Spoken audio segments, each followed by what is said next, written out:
So let's start. आज हम देखते हैं अपना lecture number 3 on laws of motion.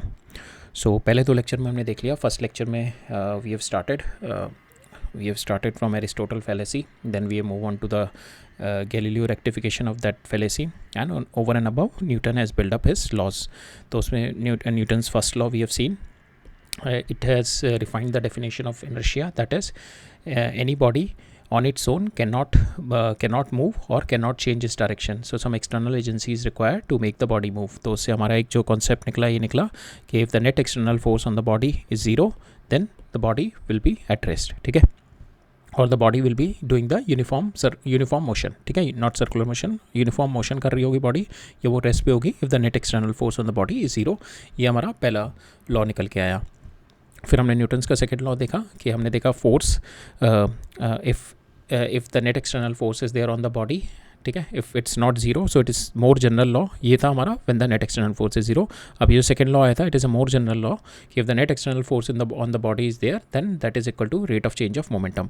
तो यहाँ पे हमारे जो ये फोर्स नेट एक्सटर्नल फोर्स लगी थी, इसमें हमने देखा था चार इफेक्ट की वजह से हमारा फोर्स का ये हमने रिलेशनशिप निकाली थी। इसमें चार इफेक्ट्स क्या क्या थे हमारे, एक तो मास का इफेक्ट था, ठीक है, एक दूसरा हमने देखा था it depends on your velocity, third हमने देखा था it depends on the time कि कितने कम टाइम में चेंज हो रही है rate of change of momentum, ठीक है, कितने कम टाइम में अगर ज़्यादा मोमेंटम चेंज हो रही है दैट मीन्स उसको ज़्यादा फोर्स चाहिए होगा। और चौथा हमने देखा था डायरेक्शन, ठीक है, चौथा हमने देखा था डायरेक्शन, ठीक है, कि along the direction of force momentum changes. तो हमने क्वेश्चंस देखे थे मोस्टली कि हमारे जो rate of change of momentum है that is in the direction of जो चेंज ऑफ मोमेंटम है that is in the direction of initial momentum. फिर हमने क्वेश्चन देखा था कि ये ऐसे सर्कुलर मोशन वाला, ठीक है, एक person with his rotating a ball in the horizontal plane, ठीक है, विद अ स्ट्रिंग, ठीक है, इस तरीके से वो रोटेट करा। तो उसके अंदर हमने देखा था कि इट इज़ हैविंग, सो हम लोग वहीं पे जाके देख लेते हैं in our example itself, because I have told के I am going to explain it again. हाँ, तो ये वाला एग्जांपल था हमारा कि in this we have seen कि how the vector character is there in the momentum and how it is been linked with our force. तो इसके अंदर क्या था मेरा कि हमने देखा था कि अभी तक हम जितना भी देख रहे थे कि हमारा ये अगर डायरेक्शन में अगर मोशन है तो इसी डायरेक्शन में मेरी फोर्स लग रही है, तो चेंज इन मोमेंटम भी मेरा इसी डायरेक्शन में हो रहा है। अब क्या है मेरा कि मेरा ये वेलोसिटी है बट मेरा फोर्स जो है it is in different direction, force is not in the direction of my momentum. तो यहाँ पे मैं देखूंगा तो it is going to change in momentum आएगा in the direction of my force, ठीक है, यहाँ पे जो चेंज इन मोमेंटम आएगा in the direction of my force, ठीक है। तो इसके अंदर जो मेरी वेलोसिटी इस डायरेक्शन की होगी, suppose this is my theta, तो ये वी कॉस थीटा हो गया और ये परपेंडिकुलर हो गया वी साइन थीटा। तो यहाँ पे जो ये फोर्स होगी ना मेरी that is going to change this velocity only, ठीक है। जो मेरा मोमेंटम हो गया, जो इस डायरेक्शन की मोमेंटम कितनी होगी m into v cos theta, ठीक है। तो जो फाइनल मोमेंटम होगी प्लस इसके ऊपर जो f into delta t time period के लिए जितना मेरा फोर्स लगेगी that will be equal to p final, ठीक है। जो rate of change of momentum होगा विल बी इन जो चेंज इन मोमेंटम होगा will be in this direction, ठीक है। तो यहाँ पे हमने देखा कि initial momentum is in this direction but change in momentum is in this direction, ठीक है। So that is the concept it's been mention here के direction also it's been linked. So इसके अंदर हमारे को जो प्रेजेंट किया हुआ है, सो इसमें इस तरीके से प्रेजेंट किया था कि whenever you are moving this ball through the string, so you feel the pressure here, ठीक है। how you are feeling the pressure because the velocity is continuously changing, so there is an acceleration on it, ठीक है।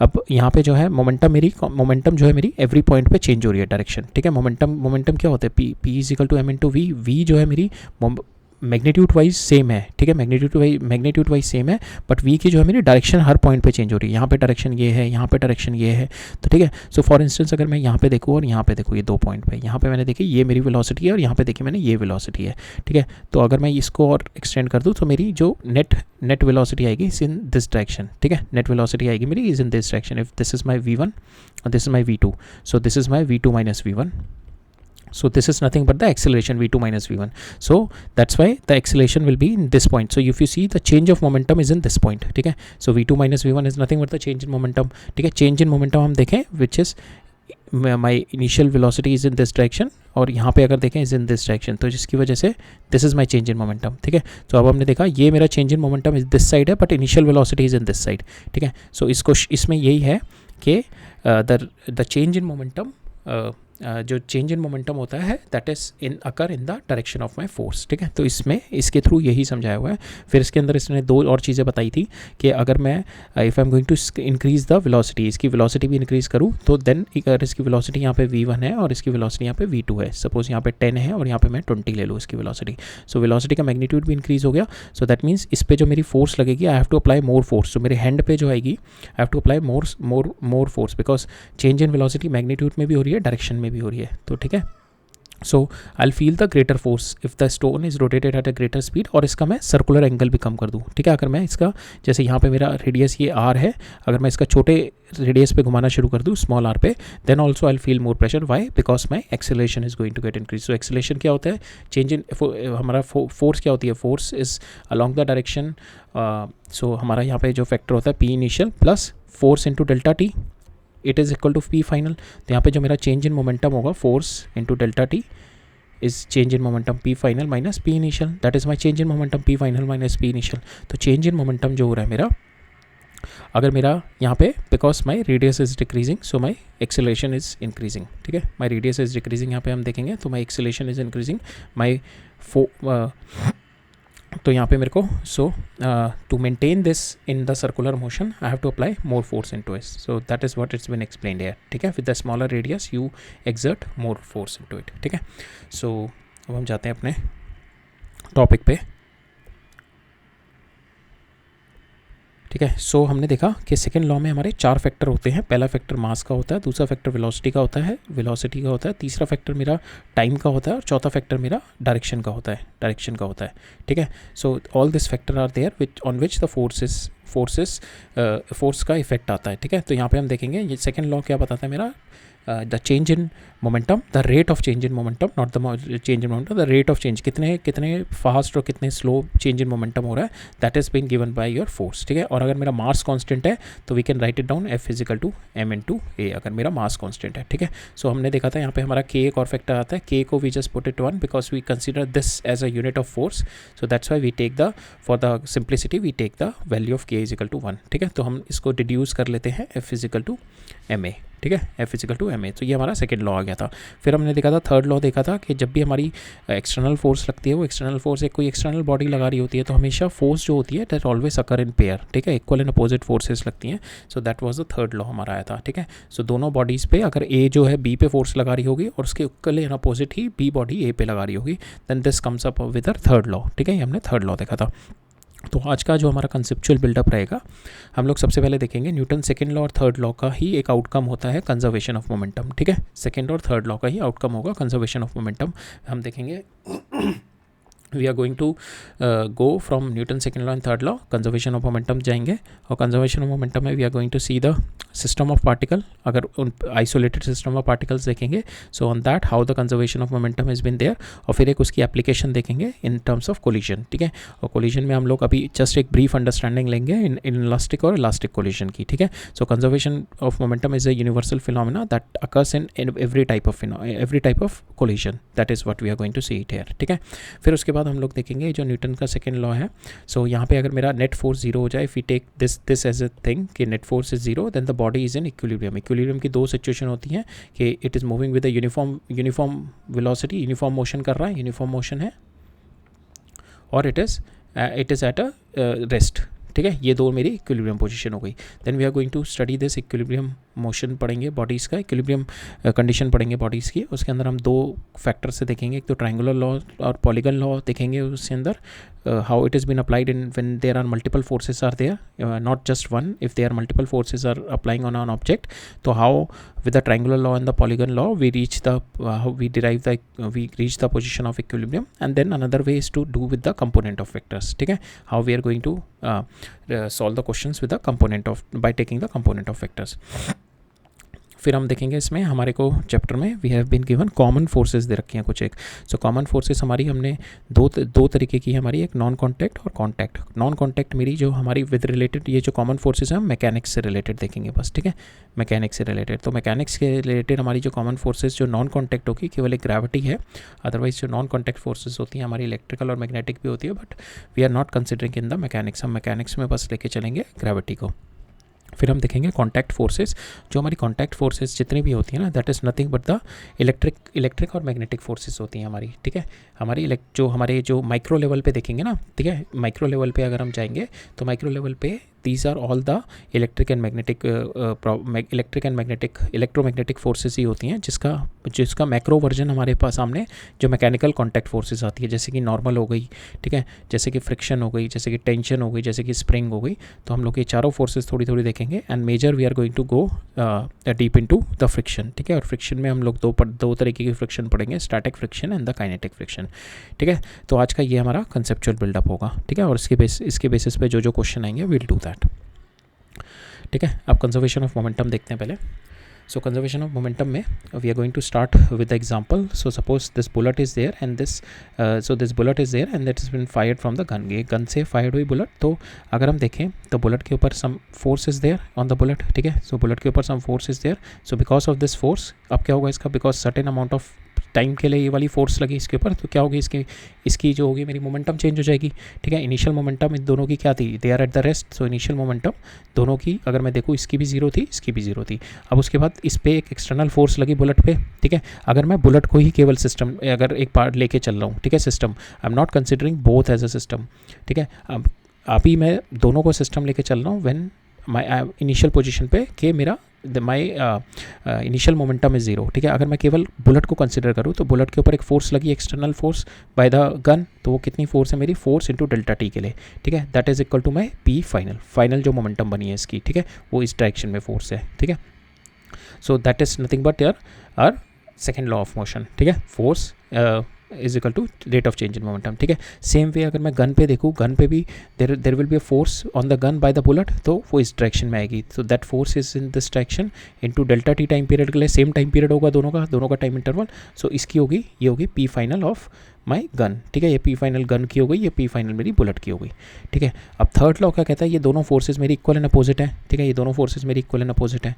अब ये दोनों forces मेरी equal and opposite है, that means मेरा जो पी एफ जो बुलेट होगा that is also equal and opposite to P F of gun, ठीक है। ये दोनों भी मेरे इक्वल एंड अपोजिट होंगे, ठीक है, ये दोनों भी इक्वल एंड अपोजिट होंगे। और जब ये दोनों इक्वल एंड अपोजिट होंगे तो जब मैं इन दोनों को ऐड करूँगा they will be cancelled and they will give my P final, net P final zero, ठीक है। So that is what it is there. So Newton के दोनों लॉ, सेकेंड और थर्ड लॉ को लगा के we have reach to a conclusion that if in a system if there is no external force my momentum is conserved, ठीक है। So it's been explained it here. So Newton's conservation of momentum is nothing but the consequence of our second and the third law, ठीक है। So example दे रखा है, bullet is fired from the gun, इस पे F4 इधर लगी, इस पे F4 इधर लगी, एंड सेकेंड लॉ क्या कहता है, मेरा सेकेंड लॉ कहता है फोर्स इनटू जितने टाइम पीरियड के लगी that is going to change the momentum of the bullet. Same way the same force in the opposite side is going to change the momentum of the gun, ठीक है। Now this change in momentum they both are equal and they both add up and they are going to give zero, ठीक है। तो initial momentum कितनी थी मेरी दोनों की, they both are at the rest position, ठीक है, कोई भी नहीं मूव कर रहा था, दोनों की वेलोसिटी जीरो थी एट द इनिशियल पोजीशन। सो दोनों अगर सिस्टम लेके चले दोनों की इनिशियल मोमेंटम जीरो थी, और फाइनल हमने देखा they both we have got the final momentum is zero and this occur because कि हमारी जो फोर्सेस होती हैं पेयर में होती हैं, so equal and opposite forces लगेंगी, ठीक है। न्यूटन्स का जो थर्ड लॉ होता है इक्वल एंड अपोजिट फोर्सेस लगेंगी दोनों पे if there is no external forces. So जितनी भी इंटरनल फोर्सेस होती हैं they cancel out. So same यहाँ पे एग्जाम्पल, दो और एग्जाम्पल देखेंगे। सो यहाँ पे सेम वही कंडीशन बता रखी है इन एन आइसोलेटेड सिस्टम जहाँ पे कोई एक्सटर्नल फोर्स नहीं है, ठीक है। अब अगर हम इंडिविजुअल सिस्टम को लेके चलें तो इस पर एक्सटर्नल फोर्स है, अगर हम केवल बुलेट को लेके चलें इस पर एक्सटर्नल फोर्स लग रही है, बट अगर मैं इन दोनों को सिस्टम ले लूँ तो इन दोनों के ऊपर कोई एक्सटर्नल फोर्स नहीं आ रही, ठीक है। So an isolated system where no external forces there, mutual forces between the pair of particle exist, ठीक है। इन दोनों के बीच में लाइक म्यूचुअल फोर्सेस एग्जिस्ट कर रही हैं, ठीक है, mutual forces exist and these mutual forces causes the change in individual momentum, ठीक है। दोनों के इंडिविजुअल मोमेंटम चेंज हो गई, इसकी भी इंडिविजुअल मोमेंटम चेंज हो गई, इसकी भी इंडिविजुअल मोमेंटम चेंज हो गई, बट द नेट मोमेंटम होगी वो दोनों की जीरो हो जाएगी, ठीक है, because the momentum cancel in pairs, so the total momentum remain unchange. So इसका एक और एग्जांपल है, अगर एक बॉम्ब है so it's going to get explode. So इसके इनिशियल मोमेंटम क्या है, zero. Initial momentum is zero P I, ठीक है. फाइनल मोमेंटम विल ऑल्सो भी जीरो. बट अगर हम देखें सारे इंडिविजुअल पार्टिकल्स की कुछ ना कुछ मोमेंटम होगी. सबके पास मोमेंटम है, सबके पास मास है, सबके पास वेलोसिटी है. बट इन सबको ऐड अप करेंगे, अगर इन सबकी वेलोसिटी को सबको कंपोनेंट लेके अगर हम सारी वेलोसिटीज़ को ऐड अप करेंगे, so we will find that कि सारी जो फाइनल मोमेंटम होगी that will add up to zero, ठीक है. सेम ऐसी इसमें एग्जाम्पल है. If the boy is jumping out of the boat, तो क्या होता है, बोट के ऊपर boy is putting a pressure on this, putting a force on this boat, तो boat will be getting an external force from here. Same जो force है वो बोट बॉय के ऊपर लगाएगी इन दिस डायरेक्शन, ठीक है. तो इक्वल एंड अपोजिट फोर्सेस आ गई यहाँ पे भी, पेयर ऑफ फोर्सेस आ गई. तो यहाँ पे जो इस पे मोमेंटम होगी गेन, वो इस पे इधर की साइड बॉय के पे गेन होगी, और दोनों की जो नेट मोमेंटम आ जाएगी P boy plus P boat जो हो जाएगी that will also get zero, ठीक है. Because initially they were not moving, they were at rest, both of them, ठीक है. So that's has been explained here, law of conservation of momentum, ठीक है. So total momentum of an isolated system or the interacting particle is always conserved. So इसके अंदर mainly यही है कि आपकी जो पार्टिकल के अंदर की मोमेंटम चेंज हो जाएगी इंटरनल. जैसे इसकी इनिशियली ये सारे रेस्ट पे थे, ठीक है. ये सारे जब बॉम्ब के अंदर थे ये सारे रेस्ट पे थे, बट जब एक्सप्लोड हुआ तो इन सब के पास मोमेंटम है. इंडिविजुअल पार्टिकल के पास मोमेंटम है, बट पूरे सिस्टम की अगर मैं लेके चलूँ वो जीरो हो जाएगी. सेम वे ये दोनों रेस्ट पे थी पहले, बोट भी रेस्ट पे थी, बॉय भी रेस्ट पे था. जब बॉय यहाँ से कूदा बोट के ऊपर से, बोट की इंडिविजुअल मोमेंटम बढ़ गई, बॉय की भी बढ़ गई, बट वो इक्वल एंड अपोजिट होगी दोनों साइड में. क्यों होगी? बिकॉज न्यूटन थर्ड लॉ कि पेयर ऑफ फोर्सेस लग रही है यहाँ पे इक्वल एंड अपोजिट, ठीक है. पेयर ऑफ फोर्सेस और दोनों सेम टाइम पीरियड के लिए कांटेक्ट में थे, तो इसलिए that's why my net momentum will comes out to be zero. So that is what the conservation of momentum, it is just the outcome of our second and the third law, ठीक है. अब इसका एक application होता है हमारा जो maximum हम लोग यूज़ करेंगे कंजर्वेशन ऑफ मोमेंटम का, we are going to use mostly in the collision cases, ठीक है. When there is a collision between the body. So हम एग्जांपल देखते हैं. सपोज दो बॉडीज़ हैं मेरी ए एंड बी, दोनों की इनिशियल मोमेंटम है पी ए पी बी, ठीक है. दोनों कोलाइड हो गई और दोनों की फाइनल मोमेंटम हो गई P A dash and P B dash, ठीक है. सो अब दोनों टाइम पीरियड के लिए जब ये दोनों मिल रहे होंगे, जैसे इस टाइम पीरियड के दोनों मिल रहे हैं, तो इस टाइम पीरियड के लिए ये इस पर इधर फोर्स लगा, इस पर फोर्स इधर लग रही होगी और इस पर फोर्स इधर लग रही होगी. तो इसके पे अगर देखो मैं एफ ए पे जो फोर्स लग रही है बाय बी, एफ बी पे जो फोर्स लग रही है बाय ए, और ये डेल्टा टाइम पीरियड के लिए, दोनों का टाइम पीरियड सेम रहेगा, जो टाइम इंटरवल होगा डेल्टा टी. सो यहाँ पे मेरी फोर्स आ गई F A B on delta T. अगर मैं ये पार्टिकल में ए लेके चलूँ, if I am going to take this A particle, so इस पे जो मेरी इनिशियल मोमेंटम थी पी ए थी plus F delta T, F A B delta T, ये मेरी इस पे मैंने इम्पल्स लगी is equal to P final momentum कितनी हो गई इसकी पी ए डैश, ठीक है. सेम वे अगर मैं इस पे देखूँ सेकंड वाले ऑब्जेक्ट पे, सो इस पे मेरी इनिशियल मोमेंटम कितनी थी पी बी इनिशियल मोमेंटम थी, प्लस इस पे इम्पल्स कितनी लगी मेरी F B A into same time period delta T के लिए, इसकी फाइनल मोमेंटम हो गई पी बी डैश, ठीक है. अब यहाँ पे मेरा ये दोनों है इक्वल एंड अपोजिट, ठीक है. इक्वल एंड अपोजिट ये भी सेम है, तो व्हाट आई विल डू, तो यहाँ पे हमने इक्वल एंड अपोजिट किया एंड दोनों को इक्वेट किया. From there we have got this result P A B, ये जो फाइनल है मेरी, ये comes out to be equal to initial, ठीक है. सो यहाँ पे कोलिजन केस में देखा हमने कि दोनों forces, why this is happening, जो कंजर्वेशन ऑफ मोमेंटम जो हो रही है, why this is happening, because common interval of time है, और जो दोनों मेरी फोर्सेस है ना that is equal and opposite forces, ठीक है. Because this is Newton third law, equal and opposite. Pair of forces में जब भी कॉन्टैक्ट होता है that's a pair of forces होती हैं, that is always equal and opposite, ठीक है. So that's why and they are in contact for a common time interval, ठीक है. So that's why there conservation of momentum is there. So with the conservation of momentum हमने क्या मिला कि initial momentum दोनों की बॉल्स की और फाइनल मोमेंटम दोनों की they are both equal. So total final momentum of the isolated system is equal to initial momentum, ठीक है. So and this is true, जो मेरा कोलिजन वाला केस है, this is true, this is always true. Conservation of momentum is always true in terms of elastic collision and in terms of inelastic collision. दोनों के लिए true रहता है conservation of momentum.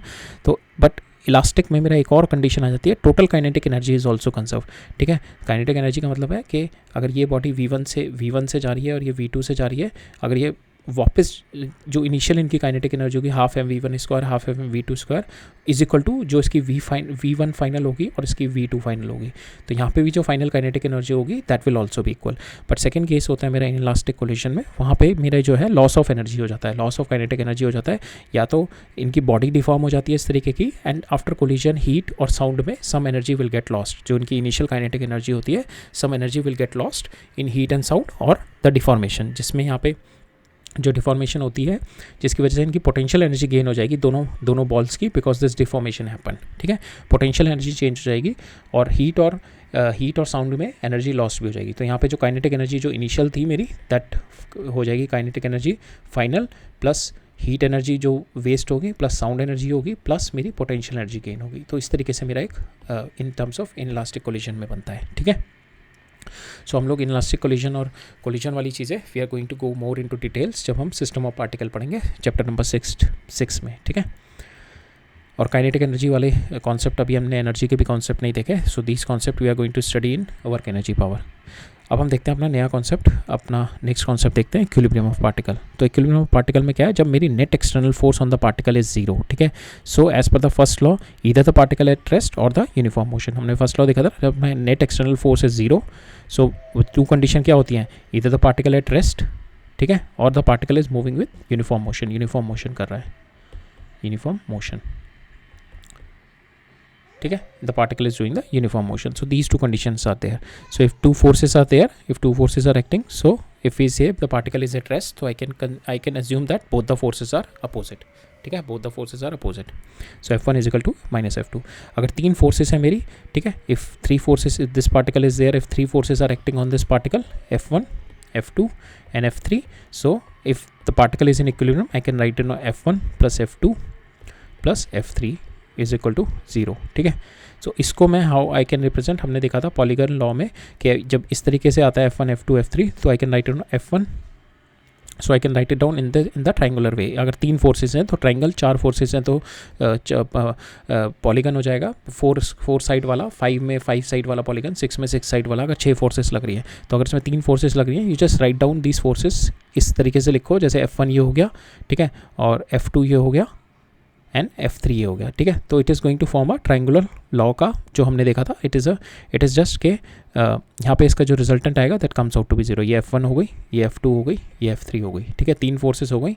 If I draw as per the, अगर इसको मैं इस तरीके से कन्वर्ट कर दूँ in the as per the triangular law, so these 3 forces in same direction में आ रही हैं, ठीक है। तो I can write it down F1 plus F2 plus F3 is equal to 0। तो इस तरीके से अगर मेरी और भी फोर्सेस होंगी, if I am having 4 forces, 5 forces, there also I can write it down in my triangular law, in my this regular polygon, ठीक है। अगर मेरी और ज़्यादा फोर्सेस हो गई, ये हो गई 3, 4, 5 और ये इस तरीके से 6, so I can write it down. तो इसमें फोर्सेस कितने हो गई, 1, 2, 3, 4, 5, 6 फोर्सेस हो गई मेरी एक पार्टिकल के ऊपर, और उसका नेट जो आ रहा है 0, मतलब कि ये रिजल्टेंट इसका 0 आ रहा है, बिकॉज फाइनल और इनिशियल मेरा जहाँ से पॉइंट स्टार्ट हुआ वहीं पे आके एंड हो गया।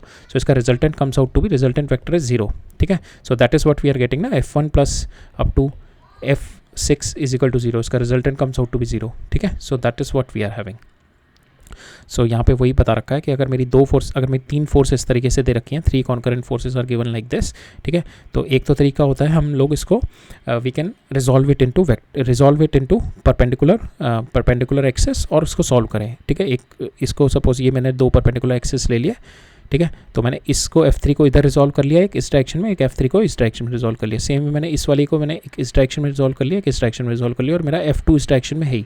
तो मैंने इन सबको रिजॉल्व कर लिया and I equate Fx, I make delta Fx is equal to 0, I make delta Fy is equal to 0, ठीक है। एक तो ये तरीका होता है, ठीक है। दूसरा तरीका क्या हो गया कि I have taken a resultant of these two, इन दोनों का रिजल्टेंट कितना आएगा, that is nothing but this, ठीक है, and this force is equal to this force, ठीक है। और तीसरा क्या है मेरा कि I just break it down into their vector form.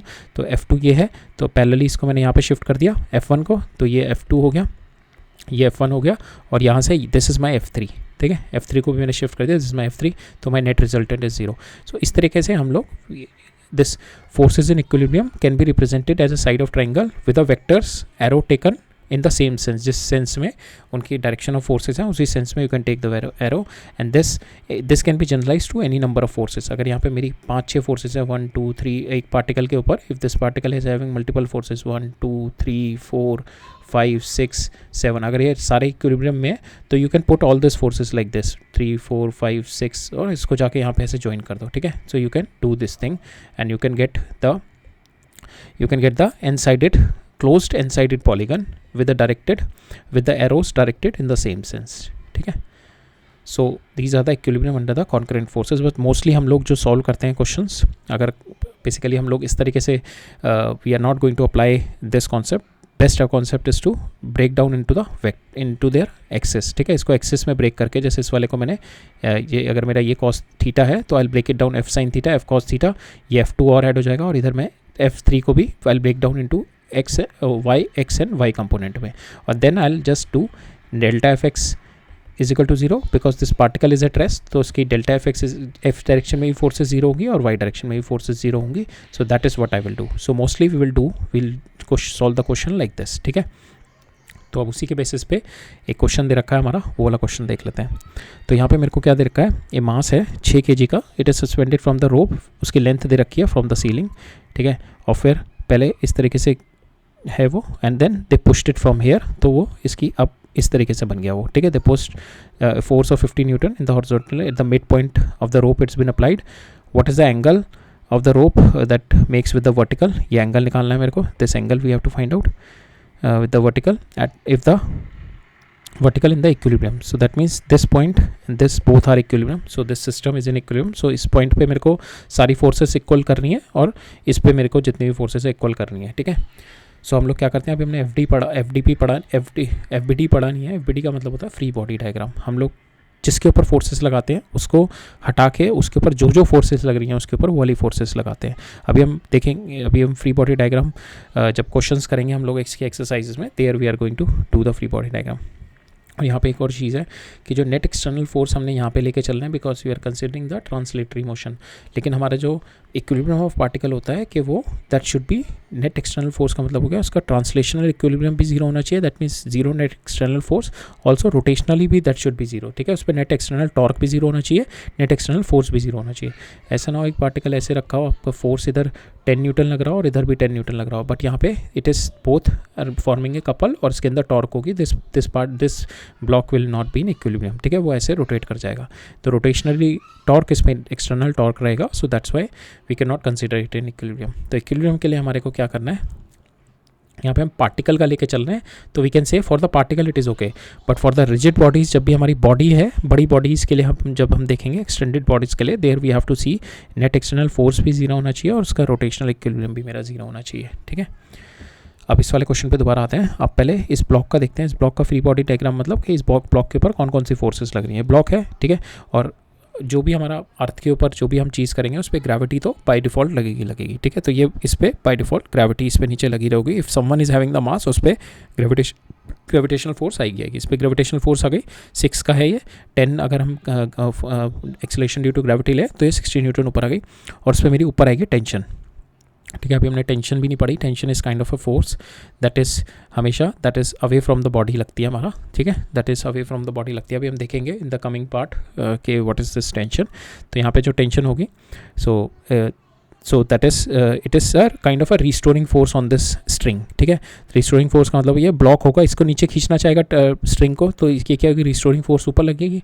तो इस स्ट्रिंग की kind of a restoring force है. जैसे हमारा स्प्रिंग होती है ना, स्प्रिंग होती है, स्प्रिंग में आप इसको अगर आप इधर खींचेंगे तो रिस्टोरिंग फोर्स इधर लगेगी. सो सेम वे ये मेरी टेंशन भी ऐसी होती है, काइंड ऑफ अ स्प्रिंग ही होती है, तो एक रिस्टोरिंग फोर्स लग रही है इसकी. ठीक है, तो ये स्ट्रिंग के अंदर रिस्टोरिंग फोर्स ऊपर लग रही है. Tension I can take T2 और यहाँ पे I will take another tension. यहाँ पे it is pulling here, so I will take another tension here T1. ठीक है, so that is also pulling from this point, so here I will take T1. तो अब मैं पहले इस point को मैंने इक्वेट किया. सो ये tension because my this particle is in equilibrium, so net forces, x में तो कोई फोर्सेस नहीं है, वाई में फोर्सेस हैं, तो वाई में I will take net Fy is equal to 0 ले लेता हूँ. सो T2 इज इक्वल टू मैं 60 आ जाएगा. सेकेंड ये वाला मेरा इस वाले पॉइंट का इक्विलिब्रियम निकालता हूँ. इस वाले पॉइंट में क्या था मेरा, एक ये फोर्स आ गई, एक ये फोर्स आ गई, एक ये फोर्स आ गई. अब इसको हम लोग we can solve it through triangular method also. ठीक है, but what we will do, will solve it through components लेके. तो इसका पहले कंपोनेंट इधर लेंगे, ये हो जाएगा T1 cos थीटा और ये हो जाएगा T1 sin थीटा. ठीक है, तो यहाँ पे इन दोनों को इक्वेट कर देंगे. यहाँ पे भी हम Fx इज इक्वल टू 0 कर देंगे और delta Fy is equal to 0 कर देंगे. तो यहाँ पे ये वाला इज इक्वल टू ये वाला आ जाएगा and T1 cos theta is equal to T2 आ जाएगा. और T2 हमारा क्या है, ये. ठीक है, सो इन सबको इक्वेट करेंगे and will get the value of हर tan theta comes out to be equal to 40 degree. तो यहाँ पे हमने दो चीज़ें देखी कि हमारा आंसर जो है लेंथ के ऊपर, लेंथ ऑफ द रोप नहीं डिपेंड कर रहा. वो क्यों नहीं डिपेंड कर रहा, because we are considering a massless rope. अगर हम मास डाल दें रोप में तो क्या होगा, उसकी टेंशन हर पॉइंट पे चेंज होती जाएगी। यहाँ पे हम लोग यहाँ से लेकर यहाँ तक इसकी टेंशन जो T2 लेके चल रहे हैं ना, दिस T2 टेंशन, ठीक है, so that tension will not be there, ठीक है। ये जो टेंशन लेके चल रहे हैं ये यहाँ पे भी हमने T2 कंसीडर कर लिया और यहाँ पे भी इस पॉइंट पे भी जो हमने T2 कंसीडर करी है, so this T2 we can not consider if there is a mass in my string. So हम मासलेस लेके चल रहे हैं, that's why we can consider कि एक सिंगल स्ट्रिंग में हमारी सेम टेंशन रहेगी। और उसके बाद अगर मेरा कहीं पे भी कोई पॉइंट है या कोई फोर्स हो रही है किसी पॉइंट से या मेरा कोई बॉडी है तो उसके अक्रॉस फिर मेरी टेंशन चेंज हो जाएगी। तो दैट्स वाई यहाँ से इस पॉइंट के बाद फोर्स लग रही है तो यहाँ से मेरी टेंशन चेंज हो गई, यहाँ पे T1 टेंशन हो गई, ठीक है। सो दैट्स वाई, और मास अलॉन्ग सिंगल स्ट्रिंग के अक्रॉस हम लोग we are going to take single string के अलॉन्ग। तो ये मेरी यहाँ से यहाँ तक भी सिंगल स्ट्रिंग है, बट यहाँ पे क्या है, we push this string from here, so जिसकी वजह से इसमें टेंशन चेंज हो जाएगी और यहाँ पे टेंशन अलग हो जाएगी, ठीक है, because we pushed it from here. So that's why the tension got change, otherwise this is the same string only. तो यहाँ से यहाँ तक में टेंशन सेम रहेगी because we are considering massless. तो आप इसको पुश चाहे सेंटर पॉइंट से करो चाहे कहीं से भी कर दो, आप इसको यहाँ से पुश कर दो तब भी यू विल बी हैविंग, यहाँ पे टेंशन T2 ले लो, यहाँ पे टेंशन T1 ले लो, तब भी एंगल आपका ये सेम आएगा, ठीक है। तो उसने वही बताया हुआ है कि the answer does not depend on the length of the रोप, ठीक है, एज्यूम इन मासलेस कर रहे हैं, nor the point eight which your horizontal force is applied. आप कहीं पे भी फोर्स लगा दो तो आपका जो एंगल आएगा वो सेम आएगा, ठीक है। और जो इसमें मास का इम्पैक्ट टेंशन जो होगी अगर ये मासलेस नहीं होगी, so tension at every point will be different, ठीक है, बिकॉज टेंशन ऐसी होगी ना कि टेंशन इज़ नथिंग बट कि इट इज़ रिस्टोरिंग वन, ठीक है। तो इस पॉइंट पे अगर मेरा मास है तो ये यहाँ पे इस पॉइंट पे अगर मैं देखूँ टेंशन, तो ये एक तो कैरी मास ये वाला कर रही है अपना वेट और दूसरा ये वाला वेट, ठीक है। और अगर मैं यहाँ पे टेंशन ऊपर देखूँ तो यहाँ पे क्या है, ये अपना वेट और ज़्यादा कैरी कर रही है, अगर मैं यहाँ पे देखूँ तो अपना वेट इसका और ज़्यादा होता जा रहा है, ठीक है। तो हर पॉइंट पे टेंशन चेंज हो रही है ना फिर मेरी, so that's why we are considering the massless pulley, massless rope we are considering, ठीक है। So that's why the answer does not depend upon the length of the rope because we are assuming the massless रोप।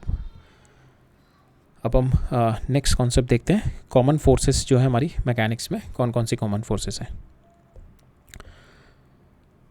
सो हम लोग पहले देखते हैं कि हमारी जो एक ओवरऑल परवेसिव फोर्स जो एवरीवेयर होती है, that is a gravitational force which is there on every object on the earth. कोई भी जिस ऑब्जेक्ट के पास मास है and that object is on the earth, that force of gravity will always be there on it, and also this same force it is also governs the motion of our celestial body like moon and all, ठीक है। So gravitational force is the act as a distance, there is no contact between the bodies, so it is a act at a distance without intervening medium, ठीक है। Then we are going to consider other common forces in the mechanics which are the contact forces, ठीक है। सो यहाँ पे क्या कह रखा है, we are not considering the magnetic charge in the magnetic body because on them electrical and magnetic non-contact forces will be there, but we are not considering them.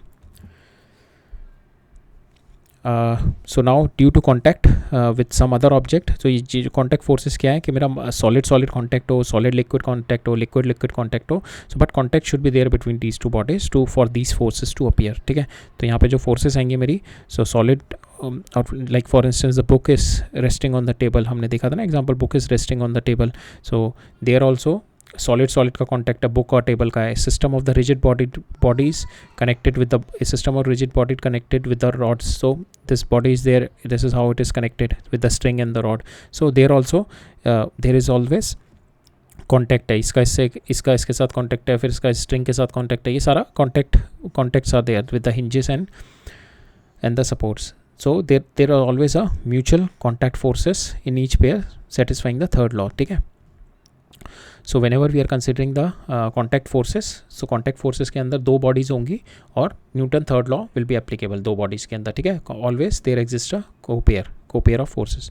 सो अब जो कॉन्टैक्ट फोर्सेस होंगी मेरी, उसके अंदर दो कंपोनेंट आते हैं मेरा, एक जो आता है normal component to the surface, suppose ये मेरी बुक रखी हुई है, ठीक है। सो इसके ऊपर एक नॉर्मल कंपोनेंट आएगा, जो ये कॉन्टैक्ट सरफेस बन रहा है ना, तो इस पर दो कंपोनेंट आएंगे, एक तो ये परपेंडिकुलर कंपोनेंट, एक अलॉन्ग द कंपोनेंट, ठीक है, along parallel to the contact. तो जो कॉन्टैक्ट मेरा नॉर्मल है उसको हम कहते हैं नॉर्मल रिएक्शन, ठीक है।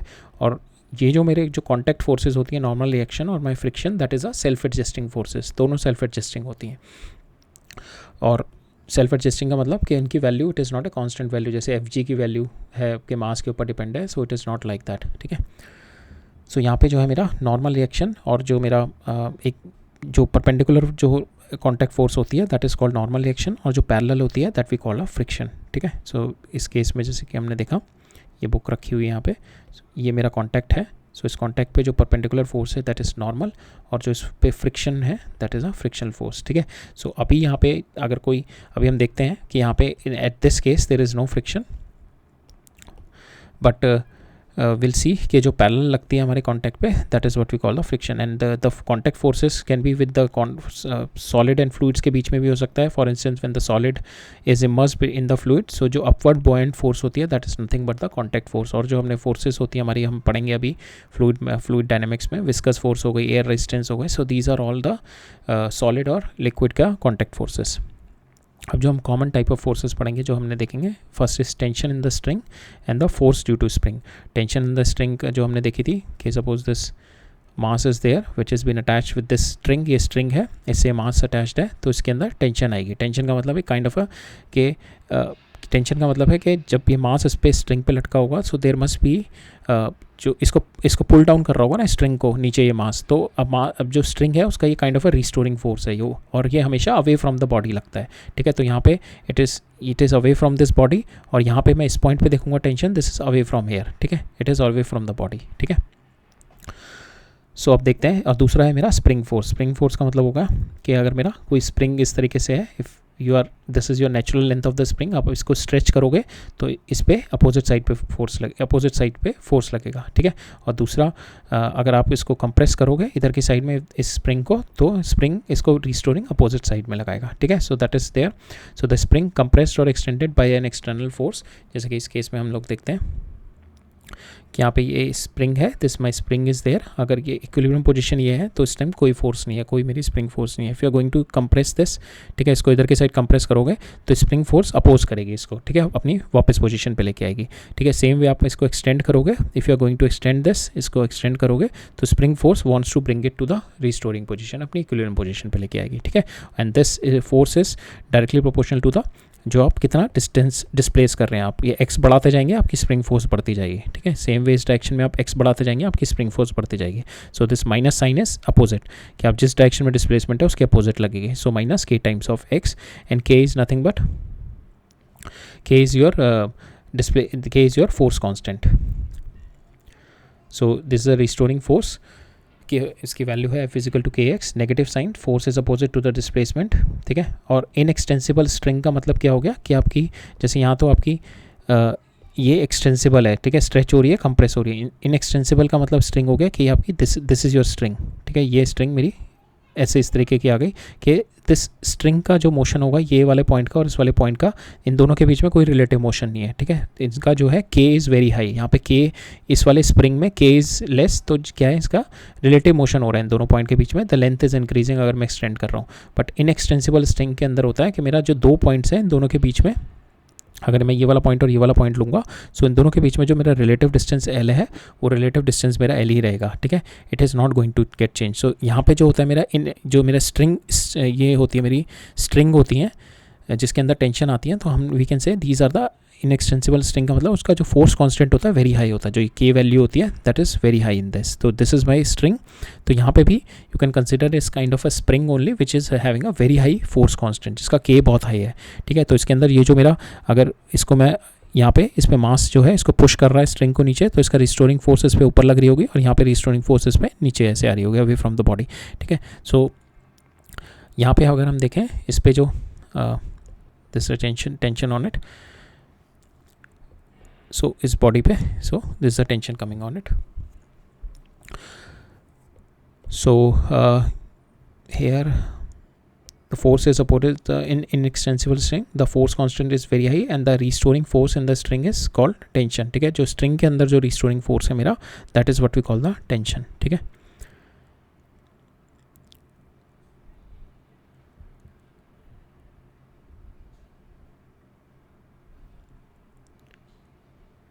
Now so we are considering mostly we are considering the constant tension throughout the string. अगर एक string है we are considering the constant tension throughout the string, but this assumption is true when we are considering the negligible mass, ठीक है। तो हमारा यहाँ से लेकर हर पॉइंट पे we are considering the tension is same, T tension है। Why we are considering this tension is same? Because we are taking this string is massless. अगर मैंने बोला ना मास हो गया स्ट्रिंग का, तो इस पॉइंट पे जो स्ट्रिंग का टेंशन होगा वो कितना होगा, ये वाला मास होगा और ये बड़ा वाला मास होगा दोनों, ठीक है। और मैं इस पॉइंट पे अगर टेंशन देखूँ तो व्हाट इज़ दिस टेंशन, ये वाला मास प्लस ये वाला मास जो उसको पुश कर रहा है, तो यहाँ पे टेंशन ज़्यादा हो जाएगा। और अगर मैं टॉप मोस्ट पॉइंट पे चला जाऊँ तो पूरी की पूरी स्ट्रिंग का मास प्लस ये वाला मास, तो यहाँ पे अगर मैं टॉप मोस्ट पॉइंट पे देखूँ तो मैक्सिमम टेंशन हो जाएगा, अगर मैं यहाँ पे वाले पॉइंट पे देखूँ तो मिनिमम टेंशन हो जाएगा। सो टेंशन इज़ वेरिंग, ठीक है, tension is varying. So that's why अगर मासलेस बॉडी है देन आई कैन कंसिडर, अगर माई नेग्लिजिबल मास है then I can consider the tension throughout the string there is a constant tension, ठीक है। अब हम नेक्स्ट देखते हैं। नेक्स्ट हमने यहाँ पे कह रहा है कि जब हमने फर्स्ट चैप्टर पढ़ा था, there we have studied 4 fundamental forces of nature, जो कि पहली थी हमारी स्ट्रॉन्ग न्यूक्लियर और weak nuclear.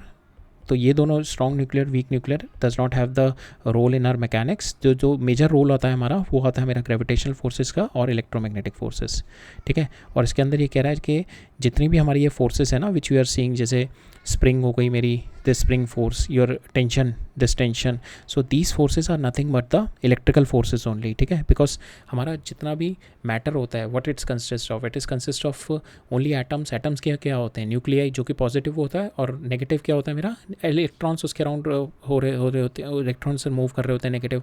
So all the matter is made up of atoms which is nothing but the made up of positive and negative charge constituent से बना होता है। तो ऑल दिस फोर्सेस जितनी भी हैं that is nothing but forces of attraction and repulsion between those constituents, ठीक है। सो जितनी भी मेरी कॉन्टैक्ट फोर्सेस है ना, all my different contact forces, चाहे टेंशन ले लो, फ्रिक्शन ले लो, स्प्रिंग फोर्स ले लो, ठीक है, जितनी भी कॉन्टैक्ट फोर्सेज हैं these are nothing but the manifestation of our macro manifestation of our electrical forces. जो माइक्रो लेवल पे जाके देखें हम तो इट इज़ नथिंग बट के force of attraction, net force of attraction and repulsion between the atoms and the molecules of at the contact surfaces, ठीक है। सो जितनी भी हमारी बस ग्रेविटेशनल फोर्स अलग हो गई हमारी मैकेनिक्स में, और जितनी भी बाकी कॉन्टैक्ट फोर्सेस हैं जो भी हम यहाँ पे पढ़ रहे हैं, ठीक है, these all forces are nothing but our electrical forces, ठीक है। जैसे फॉर इंस्टेंस माइक्रो लेवल पे देखें, जैसे हमने बुक रखी थी टेबल पे, सो यहाँ पे क्या है, ये सारे जो कंस्टिट्यूएंट्स हैं मेरे माइक्रो कंस्टिट्यूएंट्स हैं, they are pushing the book up, they are pushing the book up, ठीक है। सो यहाँ पे इट इज़ लाइक कि यहाँ पे सारे ये पॉजिटिव चार्ज हो गए, बुक के जो कंस्टिट्यूएंट हो गए ये भी पॉजिटिव चार्ज हो गए, so they are pushing this book up, ठीक है। सेम वे अगर मैं देखूँ इन टर्म्स ऑफ फ्रिक्शन के अंदर भी क्या होती है कि इट इज़ लाइक अट्रैक्टिंग। सो ये वाली बॉडी ऊपर की हो गई और ये मेरी नीचे की बॉडी हो, नीचे का कॉन्टैक्ट हो गया। सो यहाँ पे जो मेरे कॉन्स्टिट्यूएंट हो गए, चार्ज कॉन्स्टिट्यूएंट, सपोज यहाँ पे नेगेटिव हो गए और यहाँ पे पॉजिटिव नेगेटिव, जो इसका नेट आएगा that comes out to be attractive, जो इनका नेट फोर्स आएगी that comes out to be attractive. और इसके अंदर भी अगर मैं देखूँ तो मेरी नेट फोर्स जो आएगी यहाँ पे, जो बुक और मेरी जो टेबल के अंदर आएगी, that force comes out to be attractive. और ये नीचे अंदर क्यों नहीं जा पाती, बिकॉज इनके बीच में why this book is not coming down, why they stop it somewhere at this point, because जो constituents होते हैं ये आपस में भी they have the bonds between them which is this book could not able to break it, so that's why the book just lying on the table, ठीक है। सो जो माइक्रो लेवल पे देखोगे आप इस तरीके से फॉर्मेशन होती है between the atoms and molecules. So इस तरीके से देयर इज़ अ बॉन्ड, ठीक है। जो स्प्रिंग है that is nothing but they are showing the bond. So यहाँ पे हमने देखा ऑल माइक्रोस्कोपिक फोर्स लेवल पे जितनी भी all bodies are made up of charge constituents, हमने देखा positive negative, that is nuclei and the electrons. So जितना भी इलास्टिसिटी और मॉलिकुलर कोलिजन और impact can be ultimately trace to the electrical forces between the charge constituent. जितना भी हमारी forces, जितना भी हमारा कोलिजन इम्पैक्ट हम लोग जितना भी देख रहे हैं, that is nothing but our the net forces because of the charge constituents। तो हमारी जितने भी हम लोग ये फोर्स पढ़ दें ना, so just remember this thing कि जितने भी टेंशन है हमारी, स्प्रिंग फोर्स हो गई, हमारी नॉर्मल फोर्स हो गई, हमारी फ्रिक्शन हो गई, all this forces are nothing but the microscopic manifestation of our electromagnetic forces, ठीक है। अब हम नेक्स्ट कॉन्सेप्ट देखते हैं अपना, जो हमारे फोर्सेस हम देख रहे थे उसमें हम देखते हैं फ्रिक्शन देखते हैं। Just 5 second.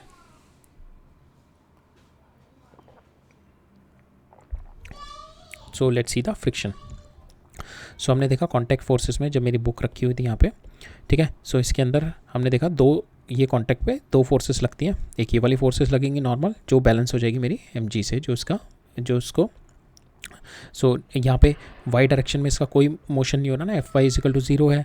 तो यहाँ पे जो मेरी इस पे जो एम जी लग रही होगी मेरी, जो because of gravity it is been countered by the normal from the table, ठीक है। So it is a normal मेरी normal reaction from the table, so it is a normal contact force. एक और जो फोर्स होती है that's a parallel one. Now we are going to see that. So the force of gravity mg is cancelled by the normal reaction force, ठीक है, that is on the table. But now suppose if you apply a force here, अगर आप यहाँ पे एक force लगाओ, if you apply a force here, so now this is my external force. तो अगर मैं यहाँ पे external force लगाऊँ तो naturally आप देखोगे body small force, आपने बहुत छोटी सी force लगाई तो छोटी सी force से book नहीं move करेगी, the book will not going to get move. But as per the law जो है हमारा कि हम external force थोड़ा सा भी external force लगाएं this book should move कि हमने so if f were the only external force, ठीक है, अगर ये f only external force है, अगर कोई external force नहीं है इस पे, अभी हम फ्रिक्शन नहीं लेके चल रहे हैं, ठीक है, डोंट कंसिडर फ्रिक्शन, अगर इस ब्लॉक पे कोई और फोर्स नहीं है, केवल ये f फोर्स में एक्सटर्नल लगा रहा हूँ, तो ये बुक को मूव करना चाहिए, this book should move be f by m, ठीक है, इतनी एक्सेलेरेशन आनी चाहिए बुक में। बट हम देखते हैं, नेचुरली हम लोग देखते हैं कि the book is not moving. Why the book is not moving? Because the body remain as straight because there is some other forces which are at play which is called the frictional forces, ठीक है। The body remain at rest because the other force comes into play in the horizontal direction that opposes the applied force, ठीक है, जो आपने applied force करी है इसको oppose कर रही है, that is the other force which is parallel to the contact surface which is so that it is making the net resultant force on this book is 0, ठीक है। आपने छोटी सी force लगाई उसके बराबर ही F बन गई, ठीक है, उसके बराबर ही ये F है, so that's why the net external force comes out to be equal to 0. Net external force comes out to be equal to 0. That's why your book is not moving. Now this force जो मेरी Fs है, it is parallel to the surface of the body, parallel to the surface of the contact, body in contact, जो ये contact है मेरा, this contact surface है, इसके parallel होती है हमेशा। And this frictional force we call it this whenever we apply this subscript which is called a static friction, और Fk जब हम लेते हैं this is called a kinetic friction. We are going to see what are the static friction and kinetic friction. So static friction basically होता है कि जब मेरी बॉडी का impending motion होता है, impending मतलब कि अगर ये फ्रिक्शन नहीं होती तब मोशन हो रहा होता, तब क्या होता, ठीक है। सो impending motion, अभी मोशन नहीं हो रहा, the body is at rest, ठीक है। So at that position that is my frictional जो आती है वहाँ पे हम स्टैटिक फ्रिक्शन कहते हैं। जब इस बॉडी में और ये सरफेस में रिलेटिव मोशन स्टार्ट हो जाता है, that means this body started moving, जब रिलेटिव मोशन स्टार्ट हो जाता है, in that case I am having the kinetic friction, जब मेरा रिलेटिव मोशन स्टार्ट हो जाता है। इम्पेंडिंग मोशन क्या होता है कि बॉडी मूव नहीं कर रही है, ठीक है, बॉडी मूव नहीं कर रही है, in that case we can consider that case जब बॉडी मूव नहीं कर रही हमारा स्टैटिक फ्रिक्शन आता है। So so here impending motion of the body opposed by the static friction when the external force exceeds some, जब आपकी external force अभी आपने लगाई, सपोज स्टैटिक फ्रिक्शन जो होती है एक काइंड ऑफ फोर्स होती है, स्टैटिक फ्रिक्शन जो होती है ना एक ऐसी चीज़ होती है that's kind of self adjusting in nature. आप यहाँ पे सपोज इसकी एक मैक्सिमम वैल्यू होती है मेरी, सपोज इसकी मैक्सिमम वैल्यू है 100, ठीक है, इसकी मैक्सिमम वैल्यू 100 है, तो ये अपने आप एडजस्ट करती रहेगी। आपने यहाँ पे फोर्स लगाई 10, ठीक है, तो ये 10 हो जाएगी, ये 100 नहीं होगी, इसके पास मैक्सिमम वैल्यू 100 है, बट ये उतनी ही अप्लाई होगी जितनी आपकी रिक्वायरमेंट है। आपने 10 फोर्स लगाई, 10 लगाई, नेट फोर्स कितनी हो गई, 0, कोई मूव नहीं करेगा। फिर आपने फोर्स लगाई यहाँ पे 30, तो ठीक है, यहाँ पे इसने 30 लगा दी बिकॉज इसके पास मैक्सिमम कितनी है 100 है, तो यहाँ पे भी इसने 30 लगा दी, तो 100 में से 30 निकाल के दे दी, ओके, तो फिर भी block is not going to move. फिर इसने यहाँ पे लगाई 100, ठीक है, एट दिस पॉइंट ये पूरी की पूरी 100 लगा देगा अपनी, ठीक है। At this point we can say it is on the verge of moving, it is on the verge of moving, this is now the maximum kinetic friction is been applied, ठीक है। अभी हम देखेंगे experimentally what is the value coming in, on what factor it is depending, maximum static friction we are going to see that, but now in this case maximum static friction लग गई है मेरी, ठीक है।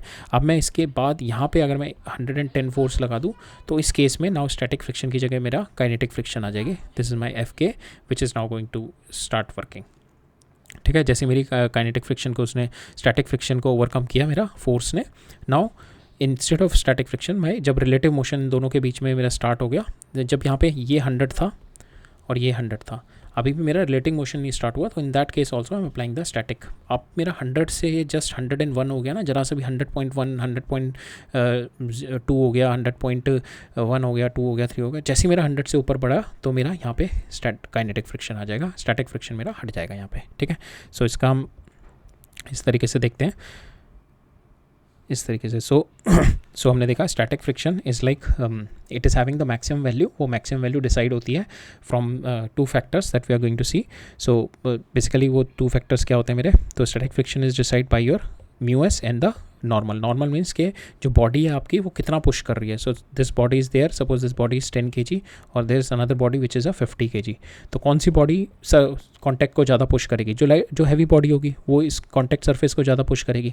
तो यहाँ पे वही है कि कौन सी बॉडी कितना पुश कर रही है, जो मैक्सिमम पुश करेगी उस पर ज़्यादा फ्रिक्शन होगी। This N is nothing but कि कौन सी बॉडी ज़्यादा पुश कर रही है। तो यहाँ पे जो हैवी बॉडी होगी, हैवी का मतलब ये नहीं है कि देयर आर अदर फैक्टर, हमें यहाँ पे नॉर्मल निकालना पड़ता है।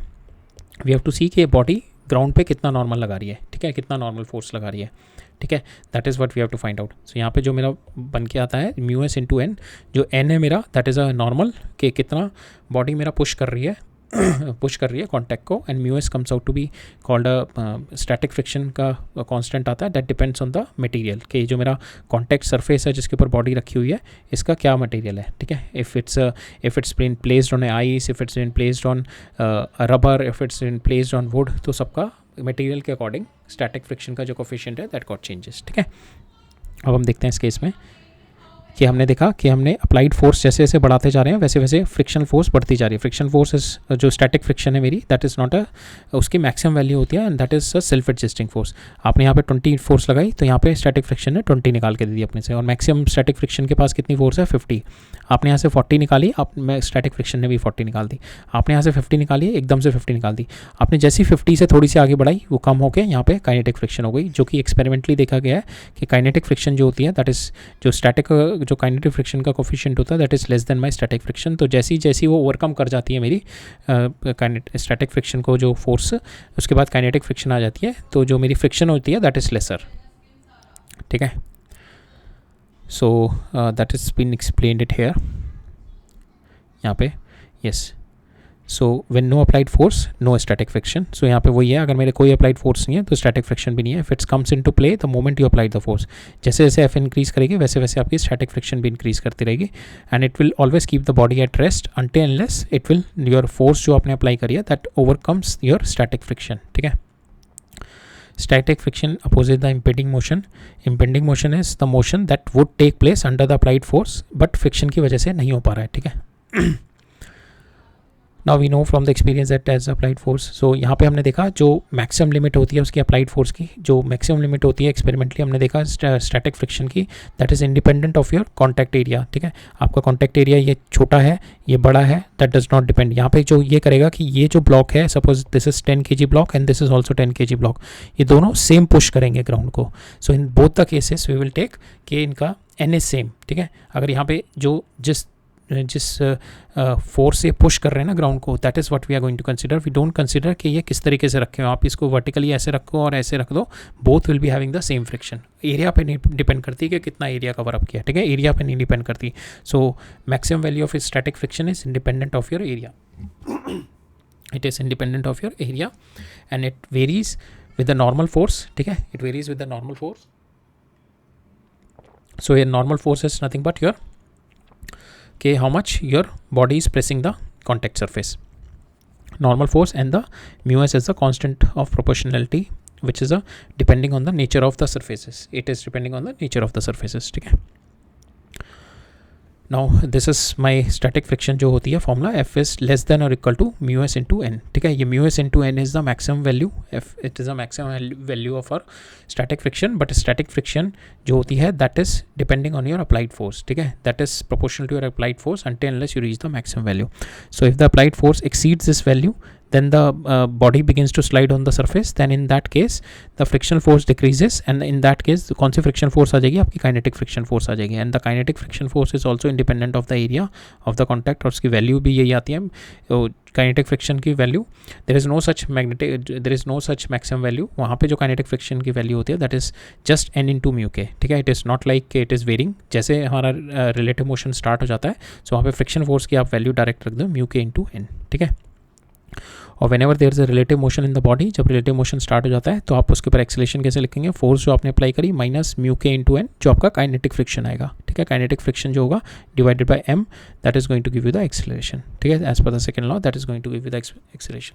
और हमने एक्सपेरिमेंट से देखा जो म्यू के होता है, कोफिशिएंट ऑफ काइनेटिक फ्रिक्शन जो होगा मेरा mu s is less than, mu s is greater than mu k, जो मेरा स्टैटिक फ्रिक्शन का कोफिशिएंट होगा that is more than my kinetic, that is more than my kinetic friction के coefficient से, that is what it's been seen experimentally. So laws of friction is not the fundamental laws, ठीक है, so these are derived from the empirical relation, these are not the fundamental laws. So we'll see, ये देख लेते हैं अब एक ये वाला कॉन्सेप्ट देख लेते हैं कि जो हमारा फ्रिक्शन होता है that is not opposing the motion, friction always, friction supports the motion, ठीक है, आप जो वॉक करते हैं, जो कार रन कर रही है, आप जो वाटर में स्विम कर पाते हैं, that is because of friction only. So friction it is nothing like it is opposing the motion. Friction जो इंपॉर्टेंट थिंग है that opposes the relative motion, ठीक है, just there is a common misconception, friction never, friction not opposes the motion, friction in fact helps in the motion, आपकी walking में, आपकी running में, it is because of the friction only you could able to do, ठीक है। तो हम ये वाला कॉन्सेप्ट देख लेते हैं, उसके बाद जो ये वाले क्वेश्चंस वगैरह हैं we are going to cover up in the next lecture में देखेंगे, वैसे देख लेंगे, ज़्यादा नहीं है, क्वेश्चंस भी ईजी हैं, तो इसी लेक्चर में देख लेते हैं, अभी टाइम है हमारे पास। सो यहाँ पे हम देख लेते हैं, so when two bodies are in contact they are experiencing the contact force, उसमें जो पैरेलल आता है, पैरेलल कंपोनेंट वाला which we call a friction, ठीक है। सो नाउ फ्रिक्शन जो होता है मेरा that is what we say, it is not opposing the motion, it is not that it is not the motion but it opposes the relative motion, that is what the friction force opposes, ठीक है। सो अब इस example के through देखते हैं, ये मेरी train है, इस ट्रेन में ये ब्लॉक रखा हुआ है कि ये जो ट्रेन है ये एक्सीलरेशन से मूव कर रही है, अगर यहाँ पे फ्रिक्शन ना हो, ठीक है, फ्रिक्शन ना हो तो बिकॉज ऑफ इनर्शिया ये तो अपनी जगह पे पड़ा रहेगा और ये ट्रेन आगे निकल जाएगी, ये ट्रेन आके इस पर ऐसे लग जाएगी, ठीक है, ये यहाँ पे इसके बैक में जाके इसके ट्रेन बिल्कुल लग जाएगी इसके ब्लॉक पे। अब हम देख रहे हैं कि ये जो एक्सेलरेशन है तो ये block is also moving with this acceleration, same acceleration से मूव कर रहा है, तो इसको कौन मूव करा रहा है, कोई इंटरनल फोर्स तो है नहीं है उसके पास कोई, और एक्सटर्नल फोर्स कौन सी प्रोवाइड करेगी, that is because of the friction only. So friction is not opposing the motion, friction is in fact helping the motion of this block, ठीक है, ये एक्सेलरेट कर रहा है इसको यहाँ पे friction. So friction is not opposing but it is opposing the relative motion, ठीक है। What is this relative motion, कि ये जो ब्लॉक है इसका जो ये सरफेस है, सरफेस जो है नीचे वाला कहाँ मूव कर रहा है, आगे की साइड में, ठीक है, नीचे वाला ये जो सरफेस है ये ऐसे होगा ना, ये ऊपर ब्लॉक हो गया, ये ट्रेन का सरफेस हो गया, तो ये जो ट्रेन का सरफेस है आगे मूव कर रहा है एक्सेलरेशन से, तो अब फ्रिक्शन जो है इसको अपोज करेगा, ठीक है, ये जो रिलेटिव मोशन है because it is not moving, अगर ये भी मूव कर रहा है मेरा, suppose this is also moving with a, ठीक है, suppose this is also moving with a, so there is no relative motion, इन दोनों के बीच में कोई रिलेटिव मोशन नहीं है। So in this case suppose one case is if it's moving with velocity 10 metre per second, ठीक है, नीचे ये ट्रेन भी मूव कर रही है, ये वाला भी मूव कर रहा है 10 मीटर पर सेकेंड से, सो इन दोनों के बीच में कोई रिलेटिव, ये दोनों मूव कर रहे हैं, मोशन है, इन दोनों के बीच में कोई रिलेटिव मोशन नहीं है, so we can say there is will not be any friction in this. अभी यहाँ पे क्या है मेरा, ये वाला ब्लॉक है मेरा रेस्ट पे, तो कोई मूव नहीं कर रहा, कोई इसमें वेलोसिटी, नीचे जो मेरा सरफेस है ये वाला ट्रेन का, it is moving with some acceleration जिसकी वजह से इसमें कुछ वेलोसिटी होगी जिसकी वजह से मूव कर रहा होगा, तो यहाँ पे जो ब्लॉक है now it is going to oppose this relative motion, जो फ्रिक्शन आएगा now it is going to get oppose, वो कैसे आएगा, ये जो ब्लॉक है इसको अपोज करेगा इसके मोशन को, इसको पीछे फ्रिक्शन लगाएगा जो ट्रेन का होगा, ट्रेन पे पीछे साइड में लगाएगा। अब न्यूटन थर्ड लॉ क्या कहता है, अगर बॉडी मेरी दो जो फोर्स है मेरी पेयर्स में लगती हैं, इक्वल एंड अपोजिट लगती हैं, ठीक है, तो अगर इसने यहाँ पे एक्सटर्नल फोर्स नीचे लगाई है ट्रेन पे, तो ट्रेन का भी जो सरफेस है ये इस पे एक्सटर्नल फोर्स ऊपर लगाएगा, दिस इज़ माय फोर्स, ठीक है, this is my static friction, अगर when there is no relative motion, so this is my static friction, तो यहाँ पे जो ब्लॉक के ऊपर आ रही है this is my static friction which is moving this block, ठीक है। सो यहाँ पे रिलेटिव मोशन अपोज हो रहा है but because of the friction only this block is moving, तो यहाँ पे वही समझा रखा है, the block is lying in the compartment that is accelerating, if the block is stationary relative to the train it is in fact accelerating along with the train, only why it is moving along with the train, the only conceivable force is the force of friction, ठीक है। if there is no friction then the box would have been stand at its place due to inertia and it would have hit the back side of the train, ठीक है। the impending relative motion opposing the relative motion जो हो रहा है इनके बीच में that has been opposed by the static friction जिसकी value mu S है, ठीक है। म्यू जिसकी वैल्यू एफ एस है, which is nothing but mu, जो मैक्सिमम वैल्यू होगी इसकी म्यू एस इंटू एन होगी, ठीक है, that is the maximum value जो एफ एस की होती है, मैक्सिमम वैल्यू होती है ये, ठीक है। Now the static friction provides the same acceleration, तो स्टैटिक फ्रिक्शन की वजह से ही अगर ये ब्लॉक नहीं मूव कर रहा है, यहाँ पे स्टेशनरी है, दैट मीन्स एक ग्राउंड ऑब्जर्वर को कैसे मूव करता हुआ दिखेगा, ए एक्सेलेरेशन से ही तो मूव कर रहा है, so that means it is also the having a acceleration. वो ए एक्सेलेरेशन कौन प्रोवाइड कर रहा है इसको, friction, static friction is giving it इसको एम इंटू ए, ठीक है, एम इंटू ए जो दे रहा है इसको स्टैटिक फ्रिक्शन, जो इसको एक्सेलेरेशन दे रहा है। So same acceleration to the block, keeping it stationary relative to train, ठीक है, इसको स्टेशनरी रिलेटिव टू ट्रेन रख रहा है, because of the friction only it is stationary relative to train, and because of the ground observer it is moving with acceleration a, ठीक है, और वो एक्सेलेरेशन ए कौन दे रहा है, that is the friction which is providing. और friction कैसे कर रहा है, because it is opposing the relative motion, तो फ्रिक्शन जो ये फोर्स है नीचे, फ्रिक्शन जो फ्लोर ऑफ ट्रेन के सरफेस पे पीछे लगाएगा और इक्वल एंड अपोजिट ये फ्लोर का सरफेस इस पे आगे लगाएगा, तो दिस जो ये वाली फोर्स है it is going to accelerate the block, इस ब्लॉक को। अब इसी क्वेश्चन में हमारे को दे रखा है ऊपर कि determine the maximum acceleration of the train in the block, ठीक है, अगर इसी में ऊपर निकालना है हमारे को कि कितना मैक्सिमम एक्सेलरेशन होगा, maximum acceleration of the train in which the block lying in the floor remain stationary and the, so इसमें हमारे को निकालने है कि मैक्सिमम एक्सेलरेशन कितनी रहे कि जो ब्लॉक है मेरा स्टेशनरी रहे, ठीक है, ये ब्लॉक मेरा मूव ना करे, ठीक है। सो ब्लॉक मेरा कब मूव कर जाएगा, when the block is going to get move, so when my, so यहाँ पे इसके ऊपर मैक्सिमम एक्सेलरेशन कितनी आएगी इसके ऊपर, दैट इज़ जो इसको फ्रिक्शन जो प्रोवाइड कर रहा है, it is with this friction only it is moving with the same acceleration, तो यहाँ पे अगर इसकी एक्सेलरेशन ए है और ये ट्रेन की भी एक्सेलरेशन ए है, दोनों की एक्सेलरेशन ए है, तो मैक्सिमम एक्सेलरेशन कौन प्रोवाइड कर रहा है इसको, फ्रिक्शन ही तो प्रोवाइड कर रहा है, और फ्रिक्शन की क्या है, maximum value mu S into N है, ठीक है, स्टैटिक फ्रिक्शन इंटू एन, ठीक है, तो मैक्सिमम कब तक ये प्रोवाइड कर सकता है friction, mu S into N तक, इससे ज़्यादा तो नहीं प्रोवाइड करेगा। तो अगर मेरी एक्सेलरेशन की वैल्यू बढ़ती जाएगी तो ऑब्वियसली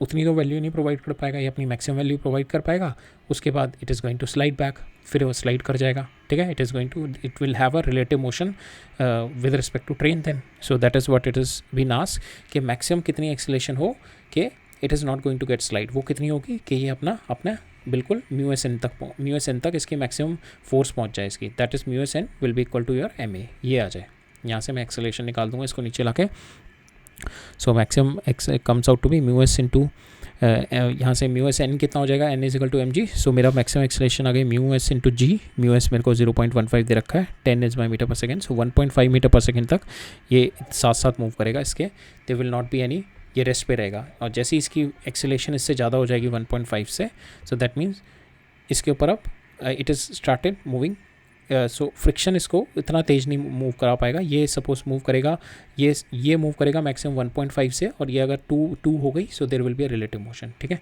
सो ये पीछे के साइड में मूव करने लगेगा फिर, ठीक है, it is going to move back and it is going to hit back, ठीक है, because train is moving ahead with this block. अब इन दोनों के बीच में रिलेटिव मोशन स्टार्ट हो जाएगा ना, सो ये 1.5 से जा रहा है और ट्रेन मेरी 2 से जा रही है, सो इन दोनों के बीच में रिलेटिव एक्सेलरेशन कितनी हो जाएगी दोनों के बीच में, सो इट इज़ 0.5 से ट्रेन आगे मूव कर रही है, सो दैट मीन्स ट्रेन आगे मूव कर रही है और ये रेस्ट पे रहेगा, और ट्रेन का बैक आके इस पर हिट कर जाएगा, ठीक है। अब नेक्स्ट क्वेश्चन देखते हैं, सो चलो ऐसा करते हैं, will see these questions in the next lecture, छोटे छोटे क्वेश्चन है, कोई ज़्यादा डिफ़िकल्ट नहीं है, सो हम लोग यहीं पे रैप अप करते हैं, सो यही क्वेश्चन हमारे कोई ज़्यादा डिफिकल्ट नहीं है, will see it in the next lecture, ठीक है, हम एक बार रिव्यू ले लेंगे, फिर से एक बार रिवाइज कर लेंगे स्टैटिक फ्रिक्शन और फ्रिक्शन को, and will see this questions, ठीक है, और नेक्स्ट लेक्चर में will cover up this rolling friction, circular motion, ठीक है, ये दोनों हम लोग नेक्स्ट लेक्चर में कवर अप करते हैं, ठीक है। तो अब हम देख लेते हैं हमने आज क्या क्या किया है। So today we have seen the concept of our Newton's laws of motion देखा हमने उसमें देखा सेकेंड लॉ देखा, सेकेंड लॉ के अंदर हमने जो मेजरली देखा कि वी हैव सीन कि how my second law is been linked with four factors in my momentum, तो हमने वो चारों फैक्टर देखे, mass, velocity, direction and time, ठीक है। उसके बाद हमने देखा कि हमने थर्ड लॉ और सेकेंड लॉ को मिक्सअप करके इन दोनों का कॉन्सिक्वेंस आया मेरा कंजर्वेशन ऑफ मोमेंटम, ठीक है। हमने देखा अगर मेरी बॉडी के ऊपर कोई एक्सटर्नल फोर्स नहीं आ रही है, internal forces equal and opposite रहती है, जिसकी वजह से इंडिविजुअल चेंज इन मोमेंटम आ जाएगा, बट नेट सिस्टम का मोमेंटम मेरा कंजर्व रहता है, ठीक है। तो हमने सिस्टम ऑफ पार्टिकल के ऊपर आइसोलेटेड पे सिस्टम मोमेंटम कंजर्व करके देखा, उसका एक एप्लीकेशन भी देखा हमने कोलिजन पे, ठीक है। फिर हमने देखा इक्विलिब्रियम ऑफ बॉडीज़, उसके अंदर हमने देखा you can solve it through the triangular law और द पॉलीगन लॉ, अगर 3 से ज़्यादा फोर्सेस हैं, और you can solve it with the component of vectors. So mostly we do by doing the component of vectors along the rectangular coordinates. फिर हमने देखी common forces हमने देखी जो मेजरली हमारी जो नॉन कॉन्टैक्ट फोर्स है which is a gravitational force, और फिर हमारी कॉन्टैक्ट फोर्सेस होती हैं वो सारी, these are all the macro constituents of our electromagnetic force. उसके माइक्रो लेवल पे it is only the net attraction और repulsion by our charge constituents जो होते हैं हमारे, उसी के नेट अट्रैक्शन और रिपल्शन की वजह से हमारी नॉर्मल आता है, मेरा फ्रिक्शन आता है, मेरा टेंशन, स्प्रिंग, वो सारी forces because of electromagnetic forces की वजह से आती हैं. तो फिर इसके अंदर हमने नॉर्मल फोर्स देखी एक, विच इज़ परपेंडिकुलर. जब भी मेरे बॉडी कांटेक्ट में है तो जो परपेंडिकुलर फोर्स लगती है along the normal, which is called a normal force. Parallel जो होती है in the contact surface, which you call a friction force. और फ्रिक्शन हमने दो तरीके की फ्रिक्शन देखी, static friction and the kinetic friction. And we have seen the amazing nature of static friction which is self adjusting up to the maximum value. ठीक है. फिर हमने देखा नेक्स्ट इज काइनेटिक फ्रिक्शन. जब बॉडी मेरे relative motion में आ जाए then we apply the kinetic friction, और जब तक बॉडी मेरी इम्पेंडिंग मोशन में पड़ी हुई है तब in that case we apply the static friction. फिर हमने दो फोर्सेस देखी, स्प्रिंग एंड द टेंशन. तो स्प्रिंग में हमारी जो फोर्स होती है that is a restoring force minus k into x opposite to the displacement. Spring this tension is also coming into the string only which is a inextensible string जिसका k बहुत high होता है, force constant बहुत high होता है. So there also we have seen the concept of a tension. ठीक है. और हमने देखा, हमने जो भी हम टेंशन कंसिडर कर रहे हैं we are considering the massless string, जिसके अंदर हमारा massless and the inextensible string. Inextensible मतलब कि उसका के बहुत हाई है, कि जो दो पोजिशन है मेरी, दोनों के बीच में there is no relative motion. ठीक है. सो इन दोनों का मेरा k is very high in terms of tension. तो और वन स्ट्रिंग के अंदर because it is a massless we consider the tension is constant. So इतना हमने देखा. We are going to, so that's all for today. Will meet up in the next lecture. ठीक है. फिर ऑल राइट, थैंक यू.